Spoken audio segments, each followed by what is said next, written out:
hello, beautiful souls, everyone who is watching this episode. Welcome. I'm so thankful for you to tune in today.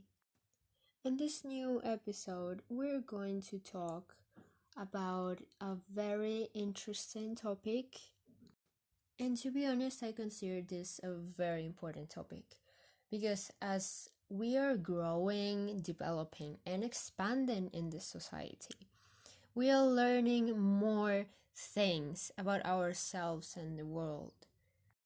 The world is not becoming so rigid and structured and also logical and rational.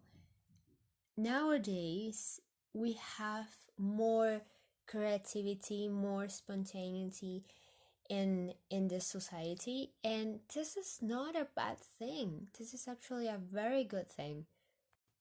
I consider this a very good thing, by the way, because with this way we are learning from other cultures and we are sharing information just as many other years before, but we are not so fixated on thinking that our knowledge, especially in the Western societies, we are not fixated on thinking that our knowledge is the only one which is valid. Because especially in the West, people usually think that their knowledge, their wisdom, let's say, it's the only thing that it's modernized. And they completely ignored all generations' knowledge and wisdom. And all generations, I'm not talking about the 50s or the 60s, for example. No, I'm going to so many years back then, hundreds and thousands of years ago. This was when knowledge and wisdom were still appreciated, were still held sacred, because many people were keeping this knowledge as in the occult and the forbidden archives, And many of this knowledge as well is still being kept hidden. But I'm sure that you are aware, if you're listening to this podcast, that this knowledge, even if it is kept hidden, part of it is still available to the public. And this is thanks to the age of the internet. We have plenty of information available to us anytime, any moment, everywhere. So with this, I wanted to talk about how Western modern society is remembering through downloads all information. So to get more into context, aside from the coaching, therapy, and healing business I own, I'm also a university student, an economics university student to be more precise. And today I wanted to share an experience I had. So normally I don't attend seminars or master classes, because I have a full schedule. In the morning, I attend my university classes, and then in the evening afternoon, I work in my business. But this time, something told me that why not? Why don't you come to this presentations, to this conference where many professors and students are going to present and talk about their passions, about what they are most excel at, what they are best at. And again, usually I wouldn't go because I know that economics is a very masculine energy area. It's a very masculine energy field where plenty of maths and graphs and logical structured things are used.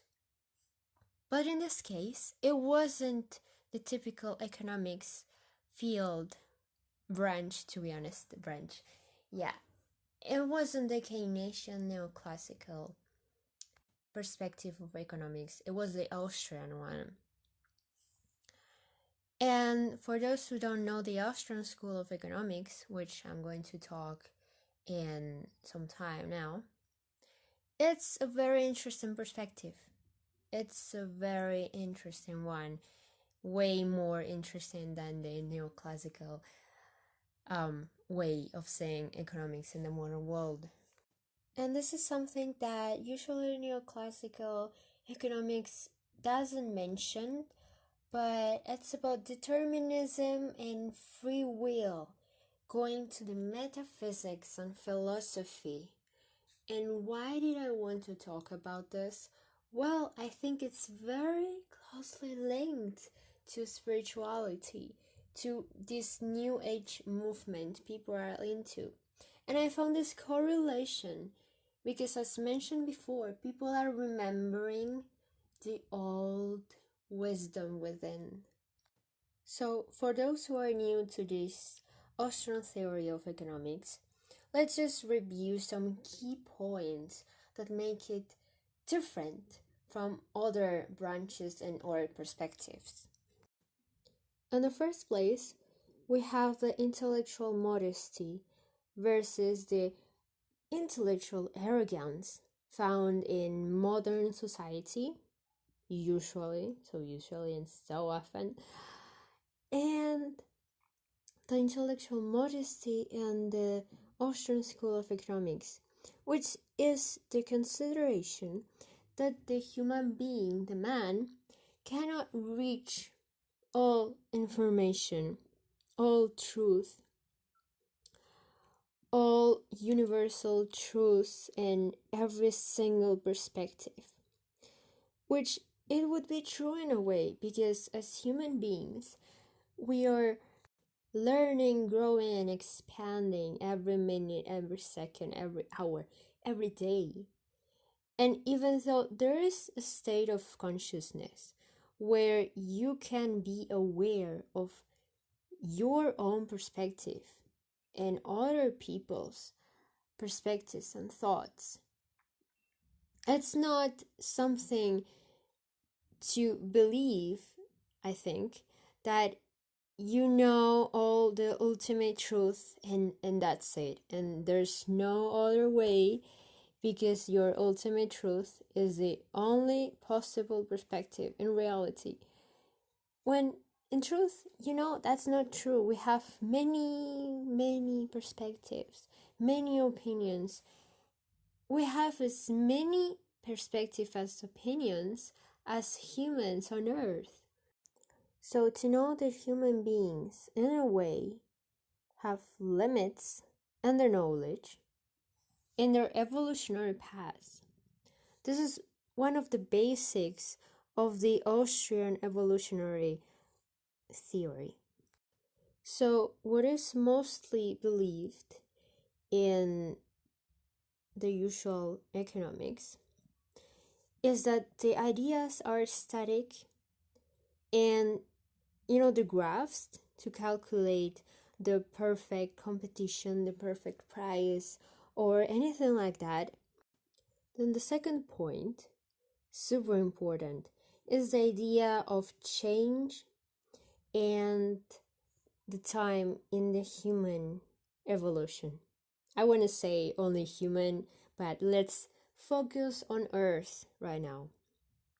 The real value of time, because it's also important to remember that time is not linear.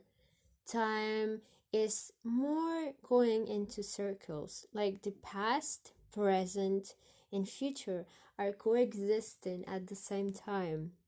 That's why, for example, trauma has an effect on you, even if you are in the present moment and the traumatic event happened in the past. If you didn't heal it yet, trauma is stored in your body. So you are acting from the traumatic event. You are acting your body as if you were in the past. So past, present, and future are interconnected. They completely ignore perspective of time.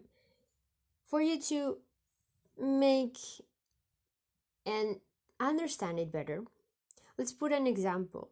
Let's say, and while constructivism views time as more as a static event, linear and one time, in the Austrian Theory of Economics, time is more subjective because it depends on each individual's you're working and whatever you might be, and you're waiting for your payment, which usually comes, let's say, each month, at the end of each month. But then we have person B, and this person is not working, but he's investing in crypto. And while you see the results and the value of your work based on money at the end of the month, person B might have to wait a little bit longer to receive maybe the same amount of money through crypto. And maybe it is through 3 months, 6 months, or who knows, maybe he or she receives this money in, let's say, a week.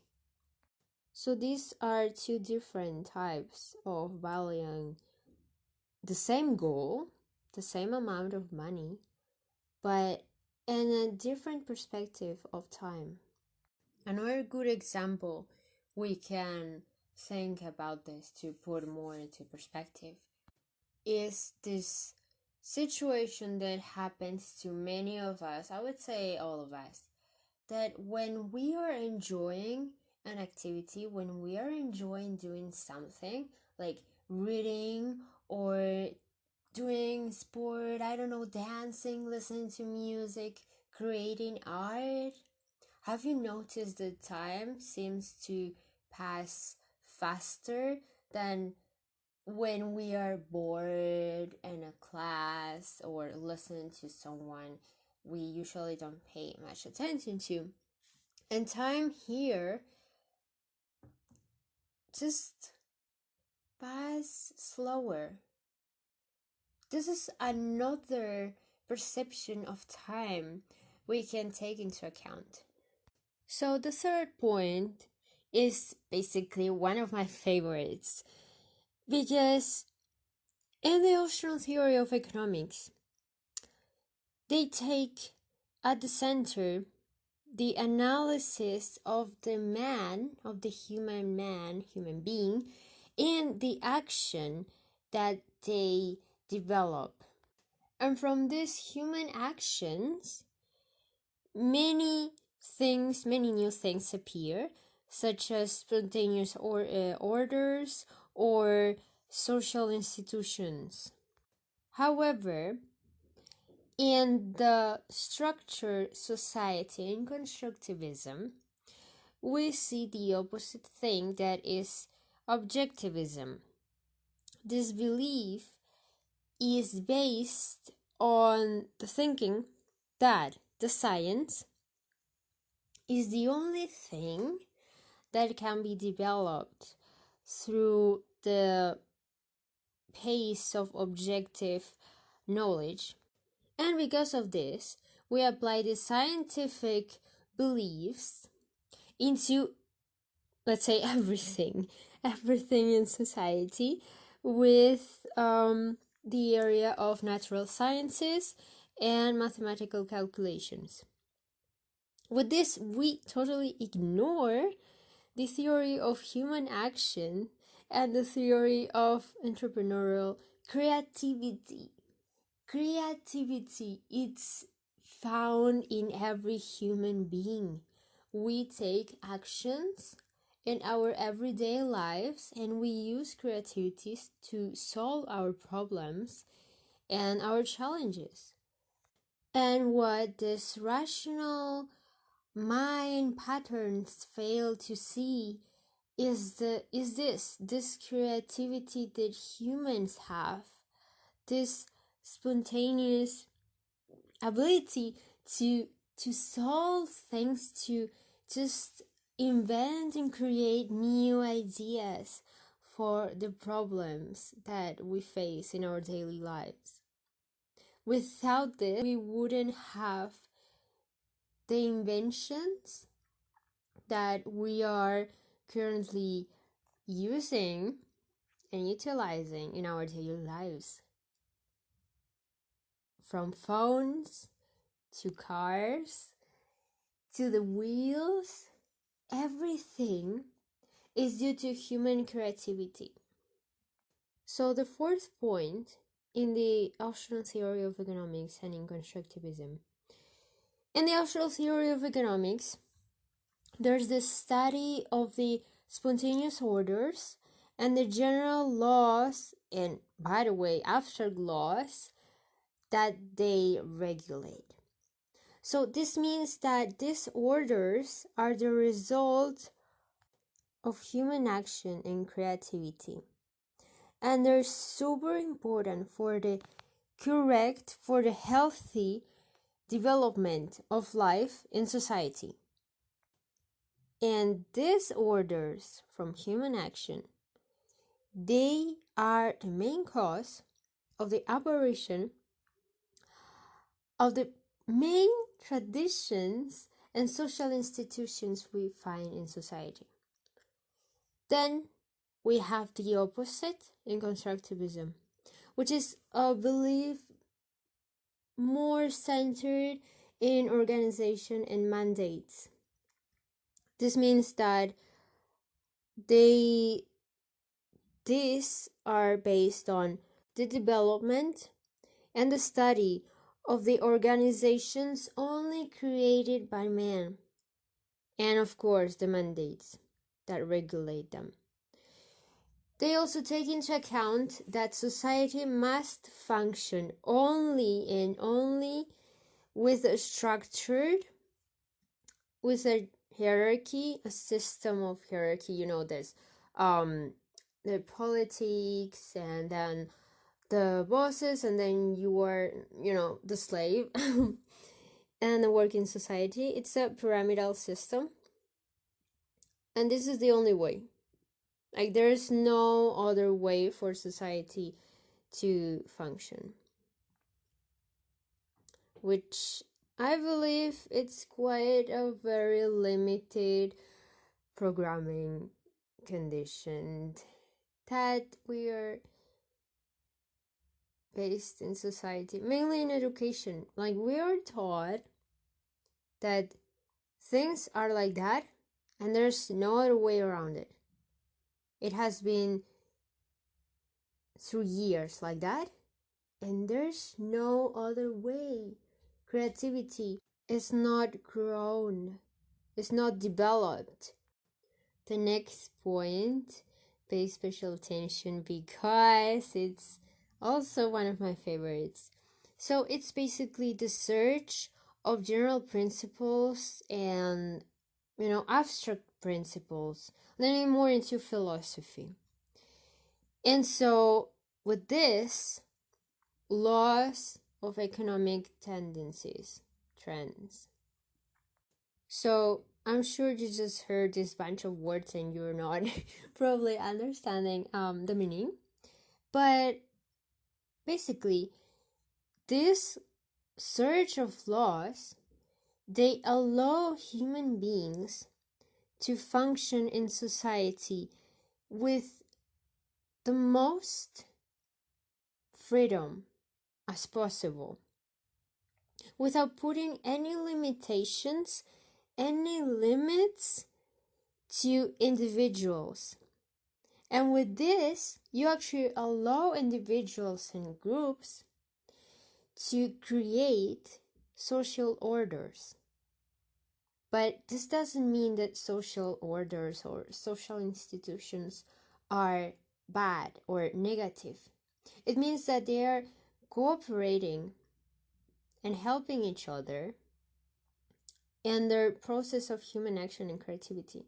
So every individual, basically every individual, is called by their innate ability found in themselves, within themselves.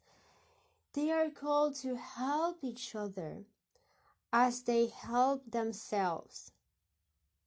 This doesn't happen in constructivism. Well, it happens, but through less amount. Because there's this imposition, there's this adding of rules and mandates that you have to follow through a mandatory process. Like, you are forced to follow these rules. And there, in the economic field, there's also laws in economy using these natural sciences and then these mathematical terms.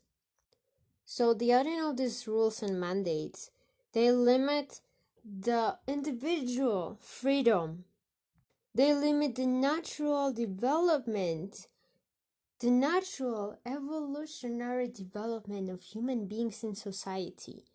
And they impose this hierarchical pyramidal structure that they don't allow human beings to act with creativity, with their intuition, and with their spontaneous flow. That's why I love this theory a lot, because it actually relates to what we know about spirituality. And this is common sense. You have situations that present to you, and only you can solve them in the best way possible when you're going with the flow, when you're using creativity to solve them in the best way, when you're in tune with the flow of the universe, source, God, and your soul. When you're using this creativity, your intuition, that allows you to properly live, to properly thrive and function in society. The next point is the crucial importance of the respect we have to have in this society for social processes versus the imposition of all kinds of models and structures to control our human action. So, in simple terms, this means that when you are taking action, you are just following a certain pattern. In spirituality, it would be like following the flow. You're listening to your intuition, you're trusting the process. You're trusting the process. You don't need any graphs, any models, anything telling you how to act. You just take action. So let's say I want to set a business of, I don't know, jewelry. I want to sell jewelry and crystals. Crystals. I love them. Anyway, but I don't have any crystals or jewelry. So what do? I start to think and I say, oh, but I know person C sells crystals. So I buy, let's say, an amount of crystals to sell myself. And then this is how I take action to gain more profit. You don't need any graphs, you don't need any models to tell you how to act in society, because this is just a process. We don't think about it, we just act. We follow a trail of thoughts that leads us to our goals, to our dreams, to anything we want to achieve. So just making any models, any static models in society, it is going against the basic fundamental principles of human action and the social order of how we act and the social institutions that we as human beings have and cooperate and, coordinate. And the last point, it's the idea, the concept of freedom. So in constructivism, we usually see there's no restrictions, the lack of restrictions and obstacles for achieving certain goals, certain wishes, certain, dreams. We have the equalitarian perspective. So this means that people are giving the same things and their efforts are not the same. Let's take the example of work. Let's say you have two persons, person A and person B. They both work in an office. Person A is a very hardworking person. However, person B is, a bit lazy. He doesn't value the work he's at, so he doesn't necessarily put the same effort. Some days he doesn't even come to work. But you know what? At the end of the month, they are still paid the same. So this is the difference. In the Austrian School of Economics, they have the idea of justice and private property. And this is actually more fair to individuals that know how to properly utilize their resources and their time, which we can also relate this to real life. In real life, not everyone is the same. You might have grown in a very toxic, unhealthy, dysfunctional family. And you have the story of the two twins. They both grew up in a dysfunctional family. They are both depressed. However, one twin decides to take action and to just do whatever it takes to be a successful man and to actually heal himself, to work on his mental health, and to have a stable source of income. This doesn't happen with the other twin, which keeps to further drown and depression. He is offered help. He has the resources, but he doesn't use them. He continues to further drown in his own miserable life. But it doesn't matter because these two twins had the same trauma. But they used their resources, they used their human action with two completely different methods. So, coming back to the topic of free will, I wanted to talk about determinism, which is mentioned in the Austrian School of Economics, which is basically the course of history. It's the belief that the course of history is fixed by some past or the laws of nature. And if we start to actually dive deep into it, we find a relation between this and how certain people, certain situations are already predetermined by us. When we incarnate, we choose certain experiences and to meet certain people. This is what people usually call fate. But then there's the free will in this metaphysical determination, which means that human beings have free will. We can choose. And there's also the other side of the coin, which I can agree. Even though we have certain things that we chose to experience as a soul, and it is collective consciousness, we also have free will. We can terminate and cut contacts.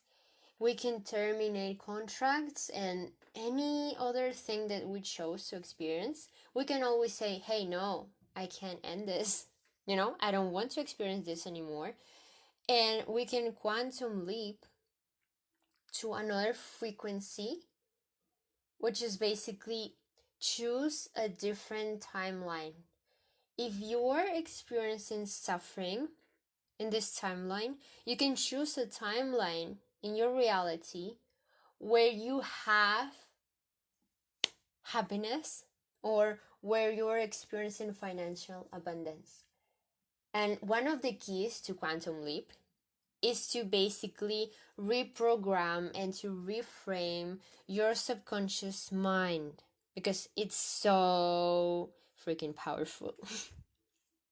So, another interesting term that was mentioned in this conference last week is the epistemological determinism, which means that if we have the knowledge of the initial conditions and laws of nature, everything can be predicted. And I would say this is true, but not completely. Because some examples we can see in society, in this reality, are astrology. People are using astrology to predict some certain events, but they completely forget that the future is not fixed. It's completely changing all the freaking time. There are no fixed timelines. And it's always changing depending on your own individual choices. And the collective consciousness, individual, choices between all human beings. So this means that there's also the epistemological indeterminism, which is the belief that we have limits to scientific knowledge. And it's true.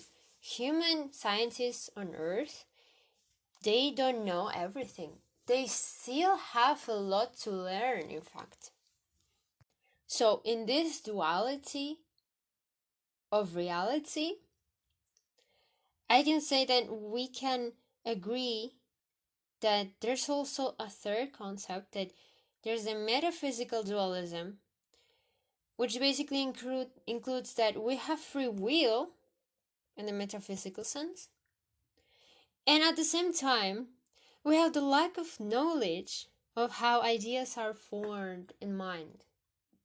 Even though, of course, if you are reaching higher states of consciousness, you are reaching a higher state of self-awareness, where you can be aware of your own mental processes, as well as others' forms of mental processes. And how, you might ask?